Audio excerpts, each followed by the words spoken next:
2024 का चुनाव असल मुद्दों से दूर, पक्ष और विपक्ष के घोषणा पत्रों में केवल फ्री की रेवड़ी, कोई ठोस रोड मैप नहीं।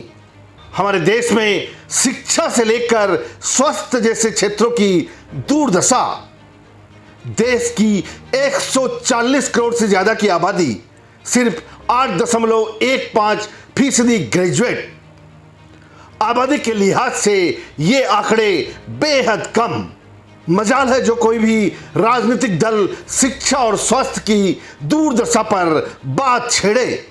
ऐसे में आपको बता दें कि देश में चुनावी मौसम है, सो तरह तरह की बातें, विस्मयकारी जानकारियां, सूचनाएं निकल कर आ रही है। ऐसी बातें जो बहुत गंभीर और हिला देने वाली है, लेकिन नेताओं के प्रभामंडल में सब कुछ दबा जा रहा है, गौण हो जा रहा है। भाषण, बयान, वादे, आंकड़े से लेकर दौलत के खुलासे और केस फ्लो तक अनेक चीजें ऐसी हैं जिन पर बहुत विस्तृत और गंभीर चर्चा होनी चाहिए, लेकिन नहीं हो रही है।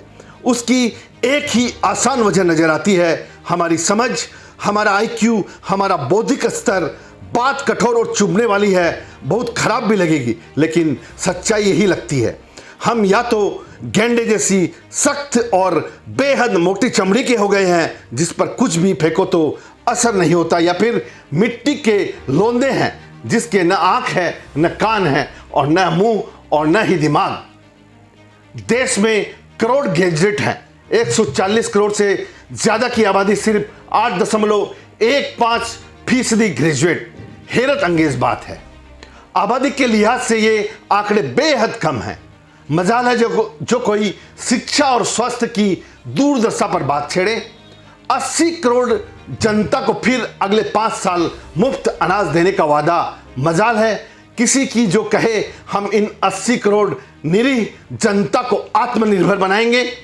पक्ष और विपक्ष के घोषणा पत्रों पर केवल फ्री की रेवड़ी है, कोई ठोस रोड मैप ही नहीं है जो देश और देशवासी को एक नई दिशा दिखाए। आखिर सभी राजनीतिक पार्टियां हर बार जनता को मूर्ख बनाकर वोट बटोरने का दुस्साहस कैसे कर पाती है? पक्ष विपक्ष के नेता अपने इरादों में कामयाब हो ही जाते हैं। क्यों इस युवा राष्ट्र के युवा मोबाइल में मस्त हैं? यूट्यूबर बनने का चस्का सबको लग चुका है। जब नागरिक को अपने मौलिक अधिकारों के हनन का आभास नहीं होता, तब ऐसा नागरिक तानाशाही और लोकशाही का फर्क महसूस कर नहीं पाता। असम से कैमरा पर्सन मुन्ना घटवाल के साथ अरुण कुमार जैन की रिपोर्ट।